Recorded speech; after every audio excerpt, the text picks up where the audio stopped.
भद्रक स्वयं शासित महाविद्यालय परिसर रे एक गुरुत्वपूर्ण आलोचना चक्र से आलोचना चक्र सामिल होती जड़े अमेरिकीय गवेषणारत कर्मचारी से उद्घाटक भाव जोगदेले एवं आशा रखिले ताकर जो भावनात्मक कार्यशैली अच्छी आर अनुभूति अच्छी ताहा एई पीजी स्टूडेंट माने जो माने आज सेमिनार रे भाग नहीं बांटिया आ से गुरुत्वपूर्ण आलोचना जहाँकि परिवेश पशुपक्षी तथा जो माने सबुठु श्रेष्ठ कृत्य भगवान को सृष्टि रे मनीष से ह्यूमन बीइंग को नहीं आज जो आलोचना चक्र एटी होउतला सेतिरे समस्त शामिल अछंती आम संगे अछंती भद्रक ऑटोनोमस कॉलेज रो पीजी डिपार्टमेंट रो छात्री माने जे माने अति आग्रह सहित ये कार्यक्रम को आयोजन करने सहित किसी शिक्षणीय कथा मध्य शिखिले ये गुरुत्वपूर्ण विभाग रे जेतेबेले जने गवेषणारत कार्यक्रम आरंभ होईची सेतेबेले छात्री मानक मध्यरे अशेष आशा एवं उत्कंठा जात रही प्रतिक्रिया नबा एवं पचारि बुझा ये कार्यक्रम गुरुत्व केते आगामी दिन में यह किपर भाव प्रतिफलन हम निजर परिचय दियन। मो ना मोनालिसा राउत मु भद्रक ऑटोनोमस कॉलेज रो पीजी फर्स्ट ईयर छात्री अटे।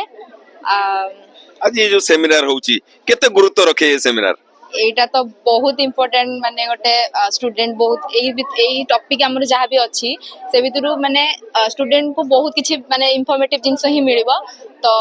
बेटर जे भी हमर की नोट स्पीकर थिले से बहुत इंफॉर्मेटिव कथा वाडा कहि कि जाइचंती तो से विषय भी सेई भितर जहाँ जानिथबे स्टूडेंट माने जने स्टूडेंट भाबरे केते ए कथार गुरुत्व केते थाए आ जेतले सेमिनार आयोजन चलथिला सेतले मन भीतर कोन थिला जो सार माने एथिरे सहयोग करथिले सेमानक पई कोन निजर वार्ता रखियो मन भीतर तो बहुत सारा एक्साइटमेंट थिला आउ सार माने आउ हमर जति वॉलंटियर्स भी जते को अछंती समस्ते बहुत ही माने बहुत हार्ड वर्क करचंती ए गोटे सक्सेसफुल माने सेमिनार टे करिया पई तो बहुत हार्ड वर्क होई आ पछरे तो आपण जने छात्री को सुनुथिले एबे आयोजन को प्रतिक्रिया नबा केमिति केउ परिस्थिति रे गुरुत्वपूर्ण आलोचना हेउची आ मुख्य अतिथि पाखरु आज जो प्रकार संभाषण से शुणिले ता आगामी दिन में केमिति तांको कार्य लागिवो आपण परिचय रखुन। My name is Akanksha Pradarshini Sahu. Currently, I am pursuing my masters in MA English, PG first year. कौन कहबे ये गोटे गुरुत्वपूर्ण आलोचना चक्र चलथिला आपण माने समस्त एथरे शामिल थिले गोटे शिक्षणीय कथा को लोक मानक पाखको आगो को नवा पई केते परिश्रम करिया पड़े बहुत ही ज्यादा परिश्रम करने पे पड़े। First like thanks to my all the professors and lectures those who arrange this big seminar for us. This is a very hard work, lot of hard work behind this. जणे अमेरिकन गवेषणा करछ सी जेतोले ताको संभाषण दउथिले आपण माने समस्त सुनुथिले मन देखि आमे देखिछु वीडियो रे गोटे लोकन को फॉरेन रु आनी एठी रखी ताको सहित टॉक शो करी ताको पाखर जो शिक्षण कथा सब आमे सिखिले दुनिया भीतर तार प्रभाव कौन पड़िबो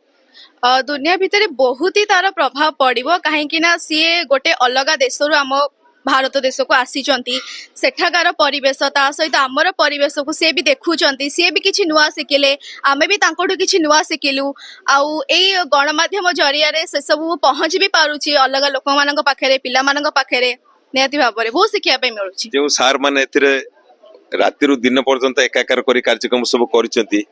प्रत्येक मुहूर्त से आपको गाइडेंस दियंती ये गाइडेंस को नहीं आगामी दिन निज भविष्य को केमती देखुछन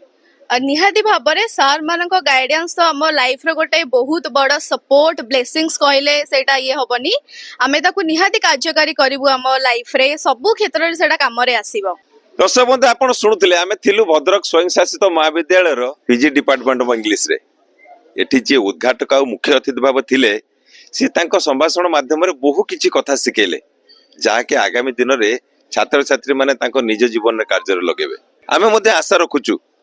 मुख्य अतिथि संभाषण आरंभ करी छात्र छात्री मान भीतर जो आशा उत्कंठा सब जागी रही निश्चित भाव आपको भल लगे एवं किसी शिक्षणीय कथा शिखा मिल भद्रक स्वयं शासित महाविद्यालय परिसर प्रभात विजय आरसीएन ओडिया।